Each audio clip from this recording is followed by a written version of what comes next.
Prologue. Mad. C'est la dernière fois que je parle de toi. Vous avez vu à quel point ce gosse est beau? Il finira sur grand écran comme sa mère, je l'affirme.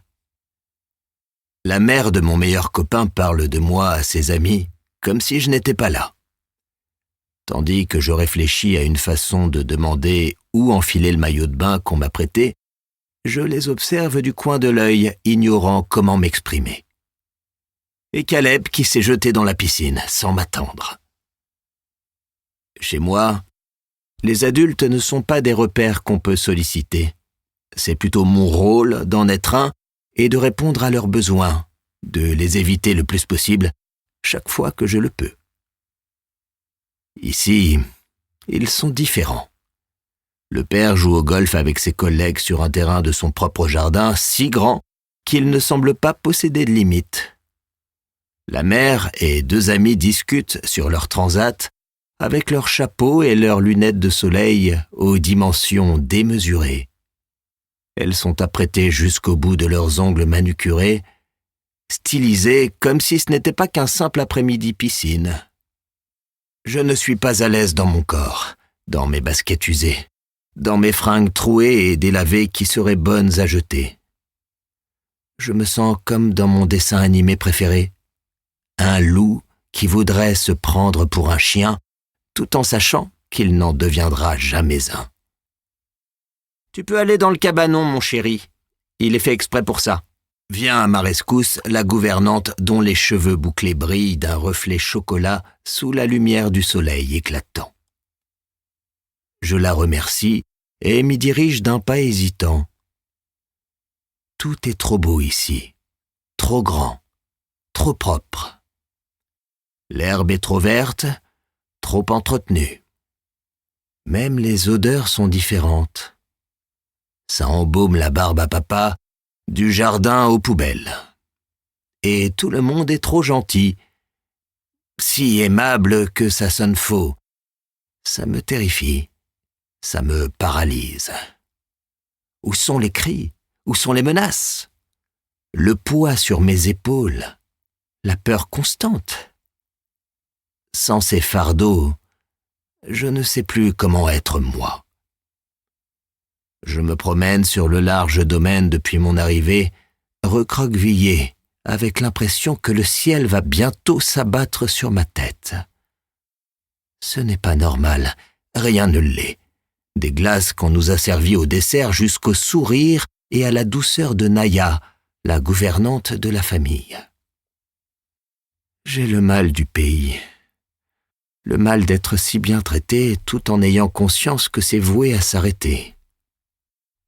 La hantise de savoir que si pour Caleb rien ne changera jamais, en ce qui me concerne, ce n'est qu'une illusion éphémère qui prendra fin dès que je rentrerai chez moi. Je me glisse dans la piscine, accepte le pistolet à eau que me tend mon ami et réussis même à m'amuser, sans que ces pensées ne me quittent jamais vraiment. C'est la toute première fois qu'il m'invite dans sa maison. Jusqu'à aujourd'hui, je pensais que tout le monde vivait dans les mêmes conditions que moi, à quelques détails près. Et c'est difficile, à 10 ans, de comprendre qu'on est simplement malchanceux, né dans la mauvaise famille. Je reçois une giclée d'eau en pleine tête et m'esclaffe avant de lever les mains en l'air. « Pousse, pousse! Je voudrais aller aux toilettes. » Caleb lève un sourcil, darde un coup d'œil à gauche où se trouve sa mère toujours entourée de ses amis. Aucune d'elles ne se préoccupe de nous. Puis à droite, où Naya est assise sur une chaise avec un livre à la main. Elle nous jette des regards toutes les 10 secondes et je me demande comment elle peut avancer dans sa lecture. Avec un air de conspirateur, il me chuchote pour que je sois le seul à l'entendre. « T'as qu'à pisser dans l'eau comme moi.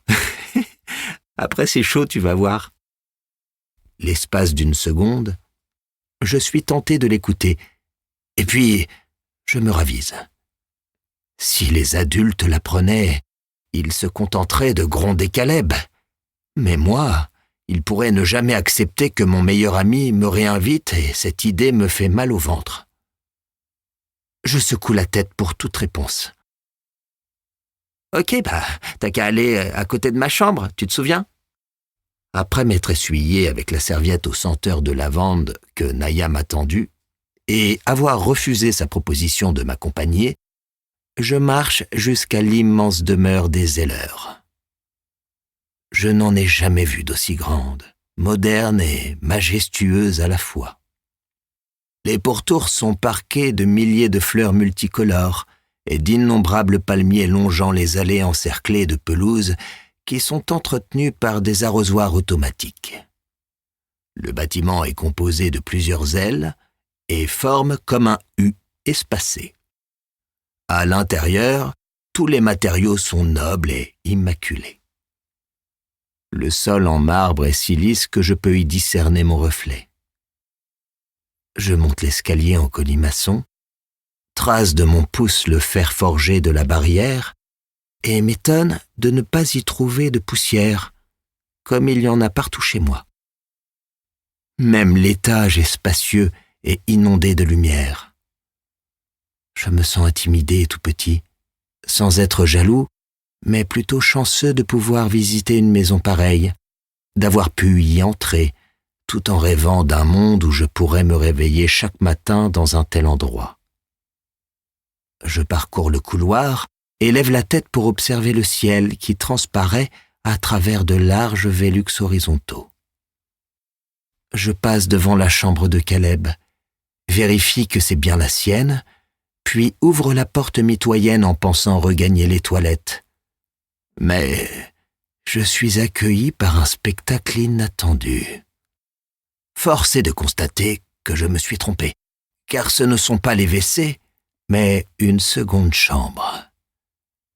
Sur un lit à baldaquin digne de celui d'une princesse, une fillette est assise en tailleur au milieu d'un monticule de feuilles volantes. Elle est occupée à en découper une de ses petites mains potelées. À vue de nez, elle est bien plus jeune que Caleb et moi. Surprise, elle me fixe de ses grands yeux bruns entourés de cils aussi longs que ceux des poupées qui habitent par dizaines l'étagère en face de son lit. « Je suis désolé, je cherchais les toilettes. » Les joues échauffées de honte, je recule, mais avant d'avoir fermé la porte, elle s'écrie. « Attends, tu peux bien rester un peu avec moi? Je suis toute seule depuis 1000 heures, et je vous entends, mon frère et toi, vous amuser dans le jardin, sans moi. » Elle s'est exprimée d'un air boudeur, avec un petit cheveu sur la langue. Sur le pas de la porte, penaud, je ne sais pas trop quoi faire d'autre que la détailler. De sa tignasse brune si longue qu'elle touche quasiment les draps de son lit dans cette position, au costume de Batman qu'elle a revêtu. Ce n'est pas commun pour une fille de s'habiller en garçon, surtout à notre âge. « Viens !» me somme-t-elle en tapotant sa couette couleur océan. Je jette un regard au couloir désert derrière moi, puis décide, curieux, de répondre à son invitation. Je m'approche de son lit pour découvrir que les feuilles éparpillées autour d'elle représentent toutes sortes de paysages. Dunes, plages, montagnes, jungles, savanes. « Tu t'appelles comment ?» me demande-t-elle en posant ses grands yeux sur moi. Si Caleb est pâle de peau, la sienne est satinée d'un joli caramel. Il me parle très souvent de sa petite sœur. Mais je ne l'imaginais pas du tout comme ça. Plutôt comme lui, avec ses cheveux blonds et ses yeux bleu-vert. Je hausse les épaules, m'apprête à lui retourner la question sans avoir répondu moi-même, mais elle me devance. En fait, je sais comment tu t'appelles parce que mon frère ne parle que de toi. Et puis, il se vante que son copain vient alors que moi, ils viennent jamais. En même temps, j'ai pas de copain. C'est vrai que vous avez lancé des boulettes de papier sur la maîtresse la dernière fois? Je suis sûr qu'il m'a menti, sinon il se serait fait gronder. Elle a parlé sans respirer, à une vitesse alarmante qui me donne le tournis. Caleb et moi faisons beaucoup de bêtises, mais c'est toujours moi qui me dénonce, parce que je sens que ce serait grave pour lui quand les maîtresses n'arrivent jamais à joindre mes parents. Para seguir escuchando este audiolibro gratuitamente, haz clic en el enlace de la descripción y podrás escucharlo completo sin coste gracias a la prueba de 30 días de Audible.